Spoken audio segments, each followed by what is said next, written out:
Dapat early bigyan ng update yung mga LGU.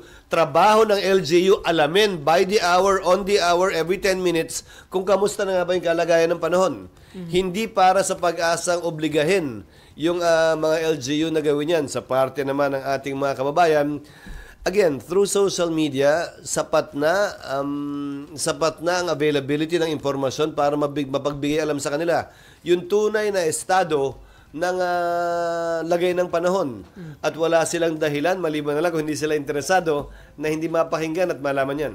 Pero daw dapat mas detalyado yung gano'ng volume ng tubig na hatid ng bagyo, and at the same time, parang gawing mas nauunawaan ng publiko yung mga terms na ginagamit ng pag-asa. Isang bagay yan. Sa pagkakaalam ko, dahil nakita ko to nung ako'y nag-gobernador, hindi kayang alamin bago pa man kung ano yung volume ng tubig